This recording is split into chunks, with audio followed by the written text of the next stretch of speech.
ఎలాగైతే వాళ్ళు ప్రీ ప్లాన్గా ఆర్కెస్ట్రేటెడ్గా చేశారు. ఆయన కారు అక్కడ వస్తుంది.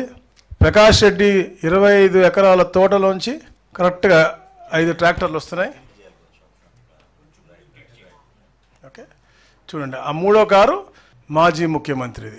ఆ అవతల రోడ్లో వెళ్ళిపోయినటువంటిది మళ్ళీ ఈ రోడ్లోకి తీసుకొచ్చి, అంటే ఎంత దారుణంగా ఆర్కెస్ట్రేటెడ్గా కావాలని వాళ్ళ ట్రాక్టర్లు ఆ తోటలోంచి వస్తూ కింద వేస్తే, అలాంటి మామిడి పండ్లను తొక్కి వాళ్ళ కార్యకర్తలు తొక్కిచ్చి ముందుకెళ్తా ఉన్నారంటే, ఇట్లాంటి పార్టీ ఉండటమే ఈ రాష్ట్రంలో చాలా బాధాకర విషయం.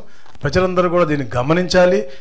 ఎందుకంటే ప్రజాహితం కోరి ఈ రాష్ట్రాన్ని అగ్రస్థానం తీసుకెళ్ళని చెప్పే లక్ష్యంతోనే చంద్రబాబు నాయుడు గారు అహర్నిశలు కృషి చేస్తూ ఉన్నారు. ఇతను మాత్రం ఇలాంటి ఉగ్రవాదత్వంతో గతంలో అమరావతిని నాశనం చేశాడు, ఎలాంటి ఇండస్ట్రీ రాకుండా నాశనం చేశాడు. ఇలాంటి రైతులు ఇబ్బంది పడితే ఎలాంటి ప్రపోజల్స్ కూడా ఢిల్లీకి పంపినటువంటి వ్యక్తి ఈ రోజున మళ్ళా ఇవన్నీ మాట్లాడుతూ ఉన్నాడు. ఏది 16 రూపాయలకు పక్కది కొంటా ఉన్నా, లేదా మినిమం సపోర్ట్ ప్రైస్ వస్తుంది అని చెప్పేసి. ఈ రోజున రైతులకి ఏదైతే మనం కొన్న ధాన్యానికి ఆలస్యం అయితే, ఈ రోజు మా మనోహర్ అన్న సెంట్రల్ గవర్నమెంట్ తో మాట్లాడి 672 కోట్ల రూపాయలు ఈ రోజే మళ్ళీ తెప్పించి ప్రతి ఒక్క రైతుకు కూడా ఉన్నటువంటి బకాయి చెల్లించే దిశగా కూడా ఈరోజు కార్యక్రమం చేశారంటే, మాకున్న తపనది రైతుల పట్ల చిత్తశుద్ధితో పనిచేస్తా ఉంది.